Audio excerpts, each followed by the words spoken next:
चलिए बच्चों, आज हम अपनी वैल्यूएशन ऑफ सिक्योरिटीज की सेकंड क्लास कर रहे हैं और आज हमारा ये चैप्टर फिनिश हो जाएगा। कल हमने मैंने कल कराया था वैल्यूएशन ऑफ बॉन्ड किया था कल हमने। आज हम इक्विटी शेयर्स करेंगे। अब इक्विटी शेयर्स में भी काफी तो हम पहले ही कर चुके हैं। जब हमने कॉस्ट ऑफ कैपिटल चैप्टर पढ़ा था या डिविडेंड डिसीजन चैप्टर पढ़ा था, उसमें काफी कुछ हमारा हो चुका है। थोड़ा सा ही नया पॉइंट है वो हम आज देखने जा रहे हैं। तो यहाँ देखिएगा, इक्विटी शेयर्स का जो हमारा एक गॉर्डन मॉडल होता है, जो एक पर्सन थे गॉर्डन, उन्होंने अपना एक फॉर्मूला दिया था वैल्यूएशन ऑफ इक्विटी शेयर्स का। हमने इसको दो चैप्टर्स में पढ़ा हुआ है। पहले हमने कॉस्ट ऑफ कैपिटल में पढ़ा और उसके बाद हमने इसको डिविडेंड डिसीजन में भी पढ़ा। तो हमारा गॉर्डन मॉडल जो होता है, इसको हम डिविडेंड ग्रोथ मॉडल भी बोलते हैं। इसका फॉर्मूला याद है किसी को? कोई बताएगा? शुभम, याद है आपको फॉर्मूला गॉर्डन मॉडल का क्या होता है? KE is equal to D1 नहीं सर, नहीं याद। Upon P0 plus G। याद आ रहा है सबको? ये फॉर्मूला सबको पता ही होगा, किया है हमने अपनी इसी सेमेस्टर में 2 बार। अब इसको अगर मैं दूसरी तरीके से लिखूं तो ये भी याद आ रहा है आपको, D0 into 1 plus G upon P0 plus G। I hope आपको याद आ गया। ठीक है जी।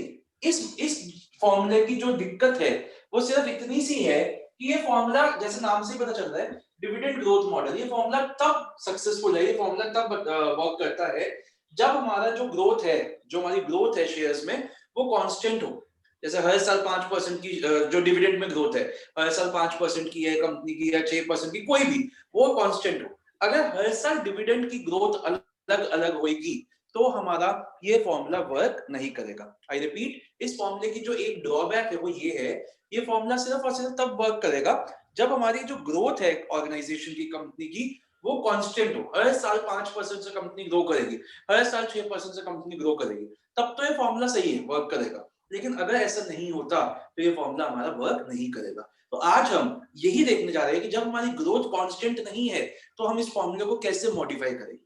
अब हमें निकालना क्या है? हमें निकालना है price, valuation of equity share निकालना है। इस फॉर्मूले को थोड़ा सा सही करते हैं। मैं G यहां ले जाता हूं, तो KE minus G is equal to D1 upon P0। ठीक है, P0 यहां ले गए, P0 is equal to D1 upon KE minus G।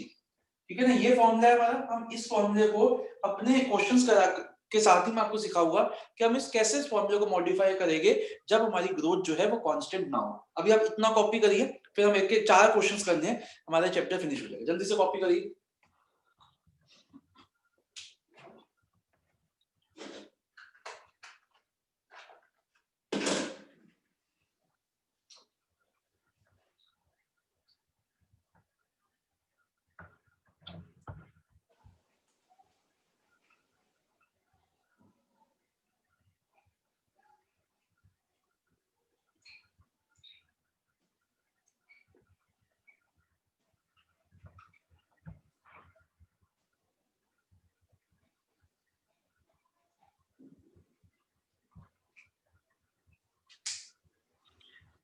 चलिए बच्चों, शुरू करते हैं। फिर पहला क्वेश्चन हमारा, कम टू पेज नंबर 346 पे आइए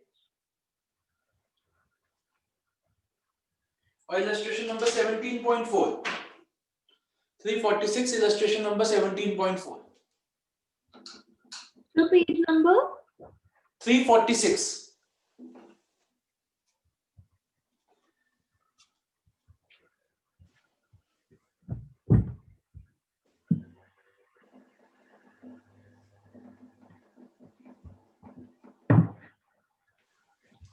ओ, क्या हो गया ये? रुको एक मिनट।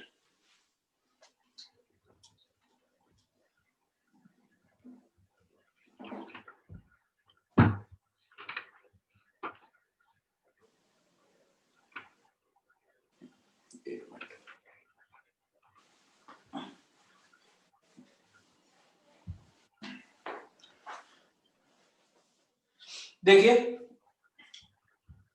क्या कह रहे हैं, Z Limited has just paid a dividend of 13 per share। तो इसका मतलब D0 क्या हो गया? 13।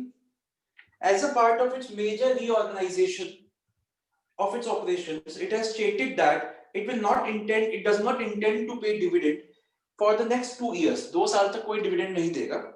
इन 3 years टाइम, 2 साल के बाद it will commence paying dividend at the rate of 10 rupees per share. मतलब 2 साल के बाद D3 10 rupees होएगा. Directors have indicated that they expect to achieve a dividend growth at 12% thereafter. ठीक है. If the reorganization does not take place, dividend will be paid in the next 2 years also, and the expected dividend growth will remain at the present level of 6%. अगर ये नहीं होता reorganization, तो 6% के हिसाब से डिविडेंड चलता रहेगा. हमारी कॉस्ट ऑफ इक्विटी कैपिटल 18% है. Calculate the value of shares. बच्चों मैंने यहाँ पे एक फॉर्मूला लिख दिया आपकी मदद के लिए. ये फॉर्मूला तुम्हारा यूज ही होना है. तो P0 is equal to D1 upon KE minus D.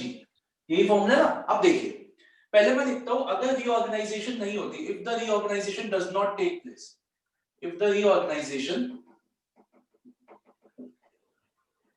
does not take place, ठीक है जी.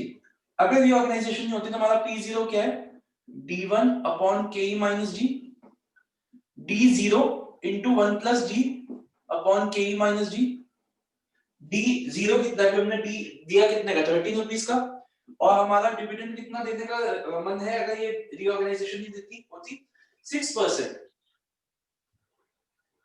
6%. तो 1 plus 0.06 अपॉन KE है 0.18 माइनस 0.06. जल्दी से बताइए P0 कितना आ जाएगा? 114.83. तो ये आ गया हमारा 114.83. यहां तक सबको समझ आया? मुस्कान समझ में आया? यस सर आ गया. अब देखिए अगर रीऑर्गेनाइजेशन होती है, अगर हम रीऑर्गेनाइजेशन करते हैं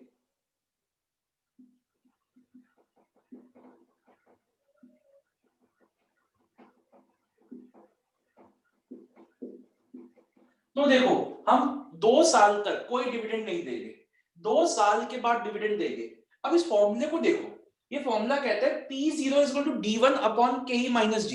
हम D1 भी नहीं दे रहे, D2 भी नहीं देंगे, हम D3 देंगे. तो ये फॉर्मूला कैसे मॉडिफाई हो जाएगा? ये ऐसे नहीं बन जाएगा. P2 is equal to D3 upon KE minus D. ये बात समझ में आई सबको? अर्शिता ये बात समझ में आई? Yes sir. निष्ठा आपको ये बात समझ में आई मैंने फॉर्मूला को मॉडिफाई कैसे किया? Yes sir. ठीक है. अब हम निकालते हैं.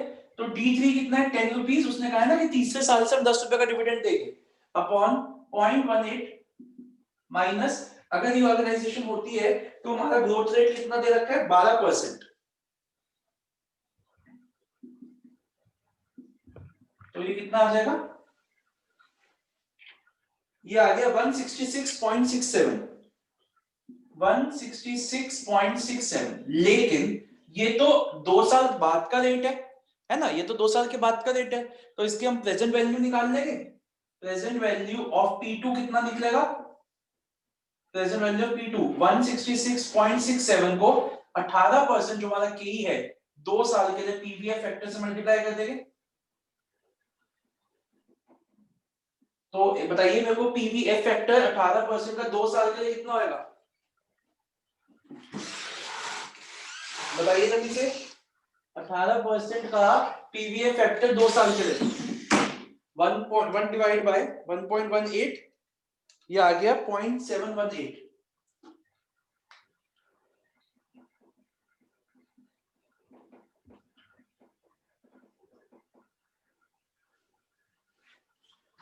ये हमारा आ जाएगा 119.70. 119.70. तो हमारा P0 क्या हो जाएगा? उसका प्रेजेंट वैल्यू क्या होगी? 119.70.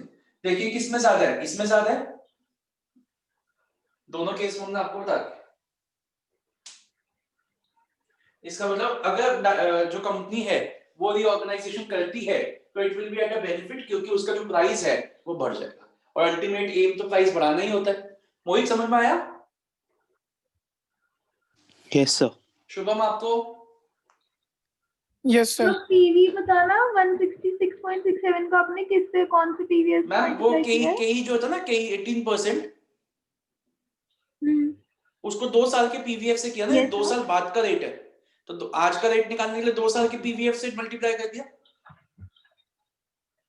आया समझ? चल जल्दी से कॉपी करिए, नेक्स्ट क्वेश्चन पे चलेंगे।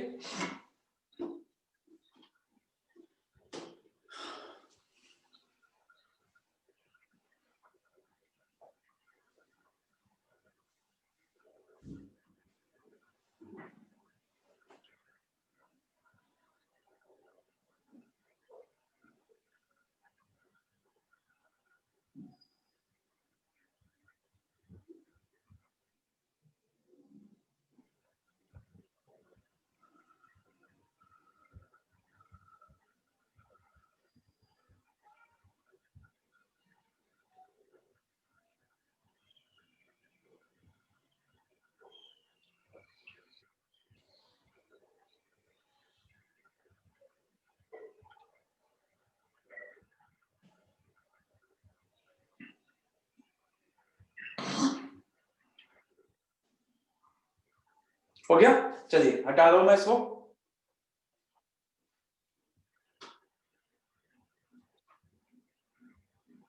अब आप जल्दी से, बहुत ही सिंपल क्वेश्चन 17.5 खुद करिए, कोई नया पॉइंट नहीं है, आप खुद करिए जल्दी से 17.5।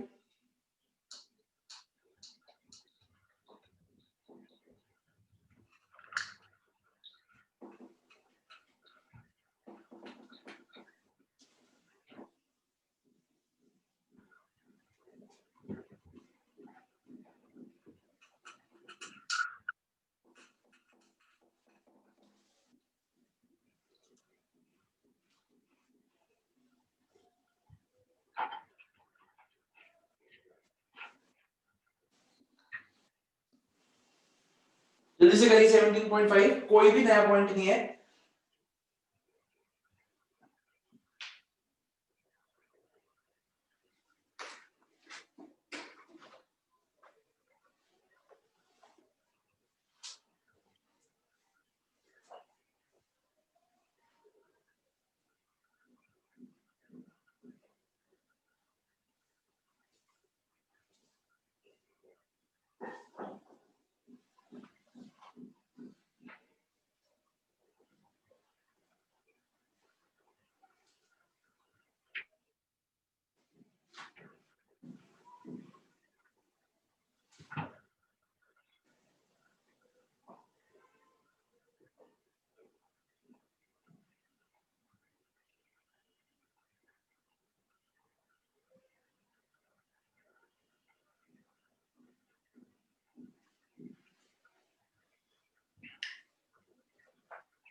हो गया,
चलो बच्चे आगे। नहीं, 1 मिनट।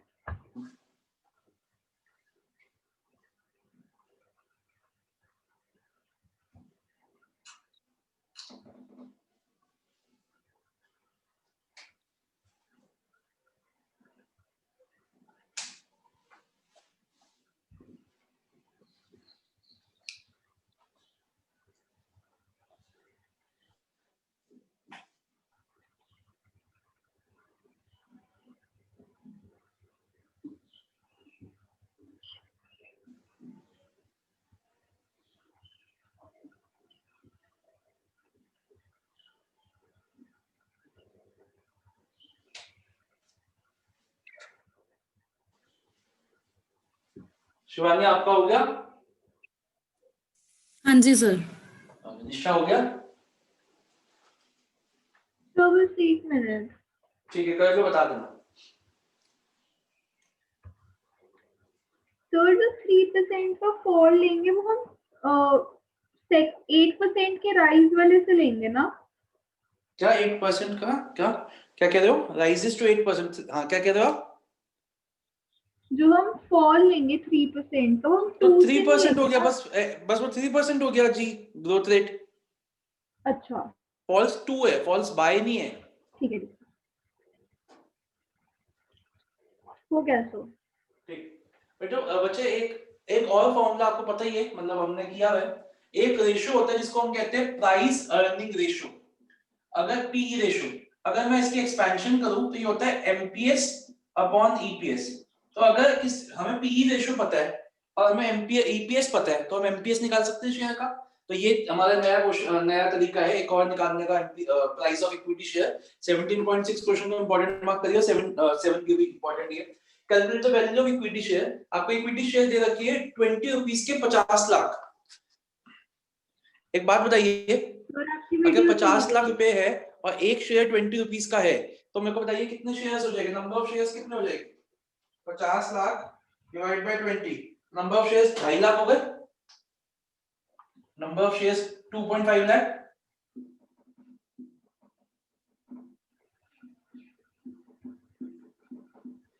ठीक है, आगे चलते हैं।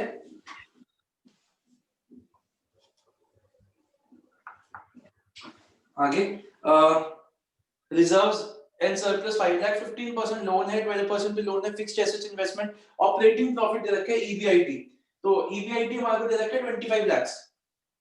तो देखिए, अगर हमारा ईबीआईटी 25 लाख है, इस पर हम इंटरेस्ट माइनस करेंगे दोनों। एक है हमारा इंटरेस्ट 15% से, क्यों 25 लाख का 15%, और एक है 10 लाख का 12.5%। तो एक 25 लाख का 15%,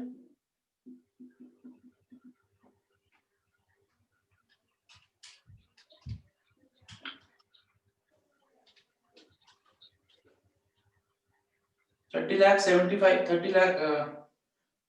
क्या 25 लाख का 15% है ना ये? हाँ, 3,75,000, 3,75,000। और दूसरा कितना, 10 लाख का 12.5%, 1,25,000।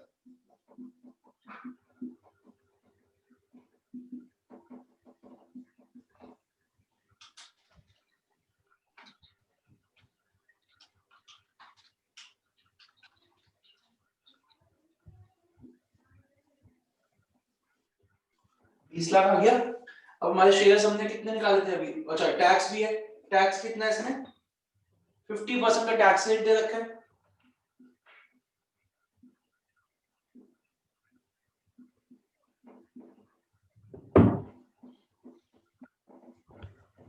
प्रॉफिट आफ्टर टैक्स आ गया हमारा 10 lakh.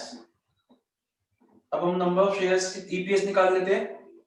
Profit after tax upon number of shares, तो 10 लाख अपॉन 2.5 लाख,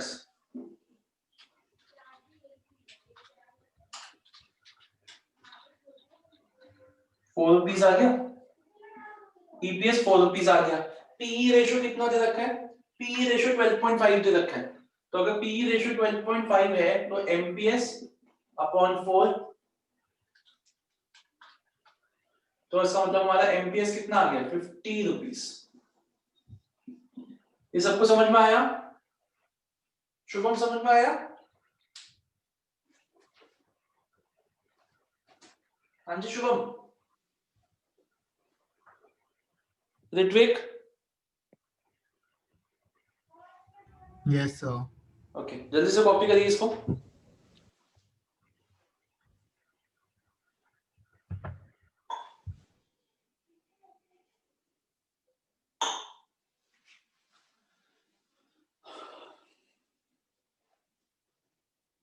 शिवानी आपको समझ में आया?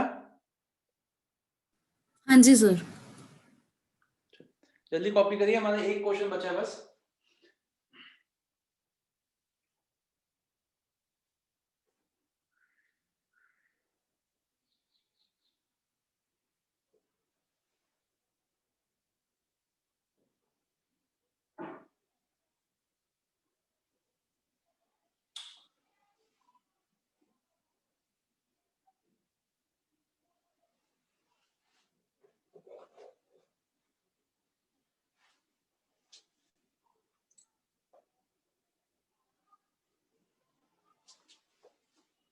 लिख लिया सबने? ये हटाए? चलिए आइए 17.7 क्वेश्चन को इंपॉर्टेंट मार्क करिए।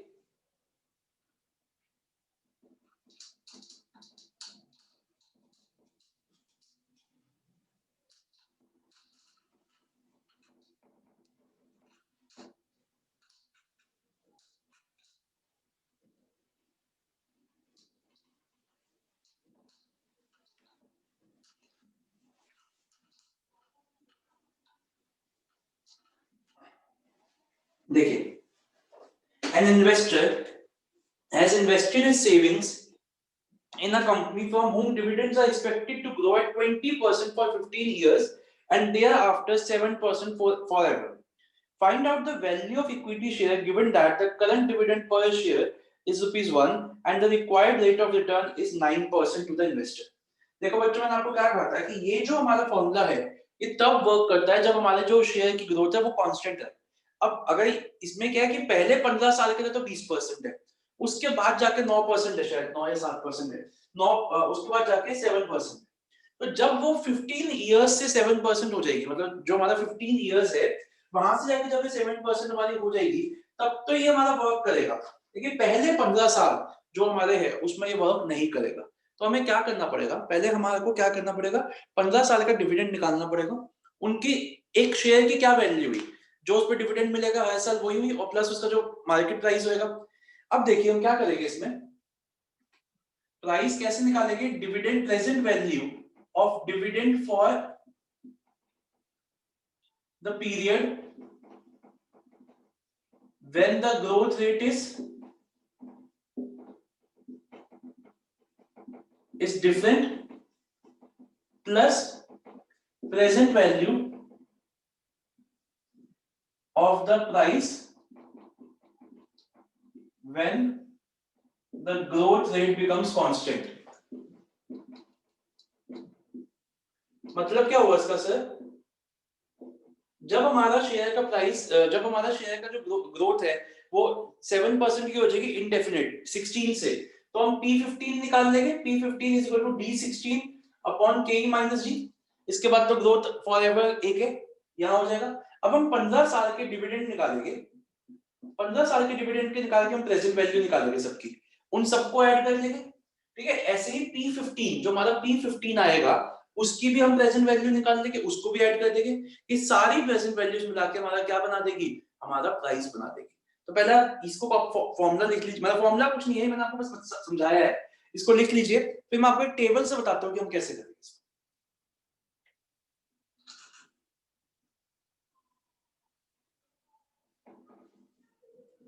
ये लिख लीजिए आप एक बार।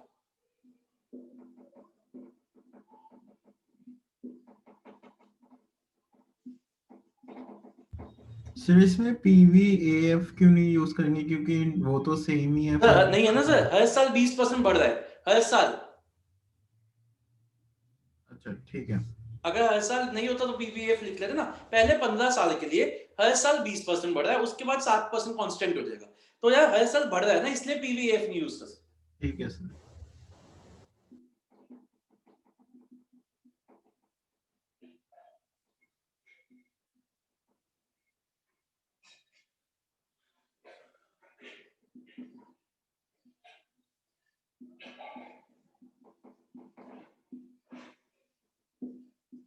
देखिए बच्चों, अभी हमने जो डिविडेंड दिया है, we have just paid a dividend of 20 rupees, नहीं, we have just paid a dividend of 1 rupee, और हमारा डिविडेंड पहले 15 सालों के लिए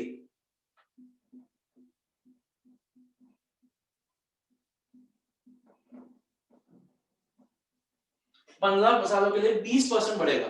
तो पहले साल में कितना हो जाएगा? 1 प्लस 20% 1.2, फिर कितना हो जाएगा? आप ऐसे ऐसे करते रहिए सबका, जो जो आ रहा है उस पर 20% बढ़ाते रहिए सब में।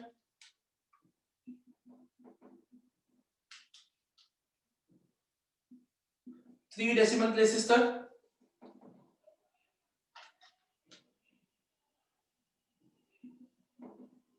अच्छा, पीवीएम फैक्टर कैसे? हमारे को कितना परसेंट रिटर्न चाहिए? 9% रिटर्न चाहिए, तो 1 डिवाइड बाय 1.09, 9% रिटर्न पे ले लीजिए।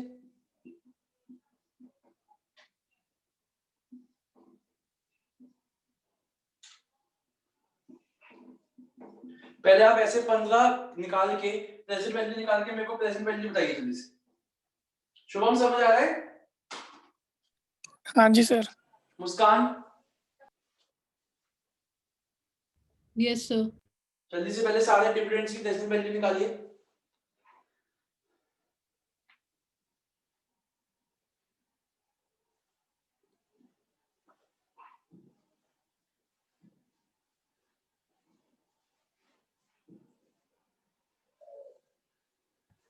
सर हाँ जी मनुष्य, क्या लिखा है? पीवीएफ ऑफ ₹1 जो कैपिटल बजटिंग में लिखते थे।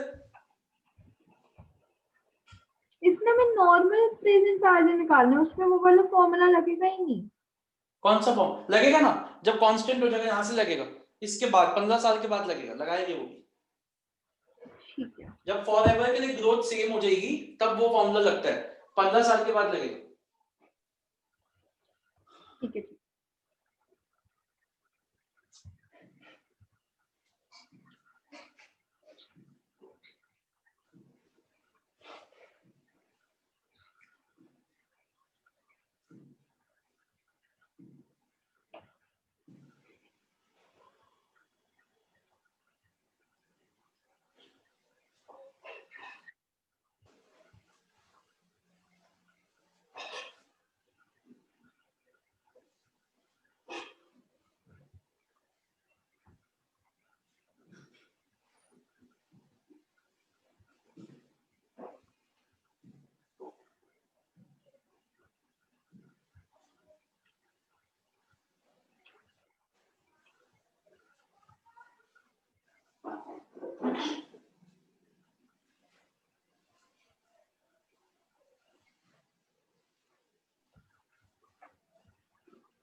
निकाल लिया बच्चों?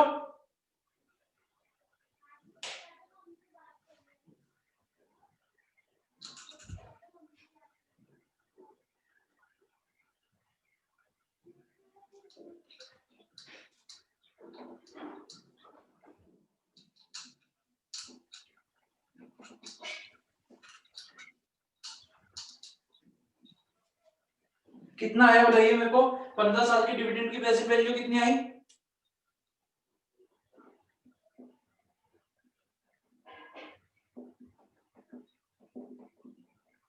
कितनी आई मोहित? से 34.955। 34.955। हो गया सबका यहां तक? नहीं, जल्दी करो।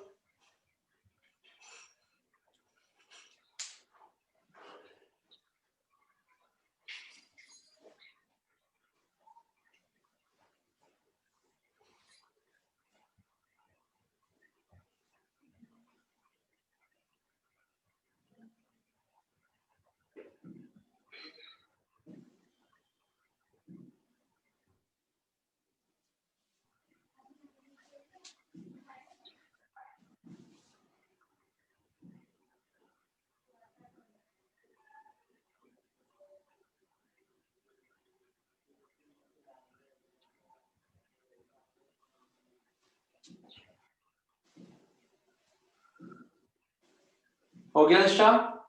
यस अब देखिए बच्चों, अब उसके 15 साल के बाद डिविडेंड कांस्टेंट हो रहा है, तो हम अपना फॉर्मूला लगाते हैं। जैसे देखिए P0 is equal to D1 upon KE minus G होता है, ठीक है। मेरा D16 से कांस्टेंट हो रहा है, तो मेरा ये कितना हो जाएगा, P15 is equal to D16 upon KE minus G। अब D16 कैसे निकलेगा, P15 is equal to D15 into 1 plus G, है ना। D1 कैसे निकलता है, D0 इंटू 1 प्लस G, तो D15 कैसे D16 कैसे निकलेगा, D15 into 1 plus G upon KE minus G। अब मेरे को बताइए D15 कितना है, आप लोगों ने निकाला होगा ना D15 अभी अपनी टेबल में, D15 कितना निकाला था बताइए। 15.407 15.407। और अब कितना हो रहा है G हमारा जो कांस्टेंट लाइफ लॉन्ग रहेगा 7%, तो 1.0 ये आ गया अपॉन KE कितना था 9%। 9 हाँ जी, जल्दी से बताइए P15 कितना है हमारा, P15 आ गया 824.50, ठीक है। अब अगेन ये तो P15 है, इसका प्रेजेंट वैल्यू निकालिए।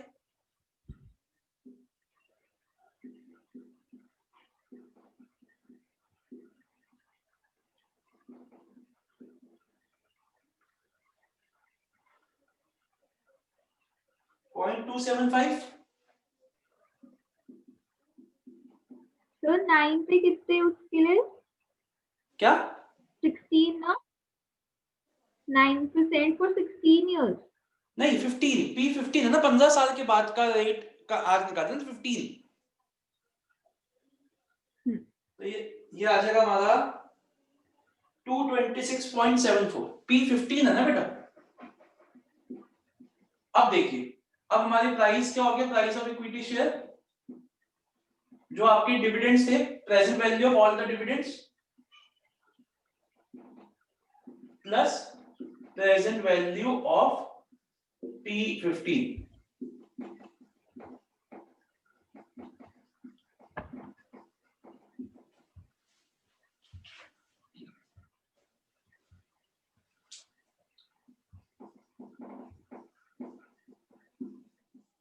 बताइए समझ में आया हर्षिता, इससे पहले समझ में आया ये? जो हमने क्वेश्चन किया था उसमें तो खाली ये सेकंड वाला लिया था, फर्स्ट वाला नहीं करा था किस वाले क्वेश्चन में बेटा, सर, जिसमें 2 और 3 के साथ करा था। रीऑर्गेनाइजेशन वाला? हाँ बेटा उसमें ये लिखा था कि पहले 2 साल डिविडेंड ही नहीं दे रहा, अच्छा ठीक है, अगर होता तो उसमें भी हम 2 साल का डिविडेंड निकालते, उसकी भी प्रेजेंट वैल्यू निकालते। ठीक है सर। ठीक, जल्दी से कॉपी करिए इसको। लास्ट क्वेश्चन अपना कट कर दीजिए, 17.8 क्वेश्चन कट कर दीजिए।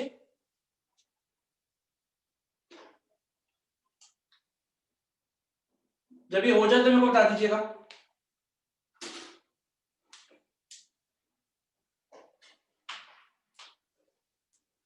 हो गया हर्षिता, समझ आए? Yes, sir. मुस्कान, Yes, sir. ओके, मोहित, शिवानी, Yes, sir. ओके, वत्सल, Yes, sir. कोई डाउट तो नहीं, निष्ठा आपको समझ में आ गया? Shubham, Yes, sir. निष्ठा,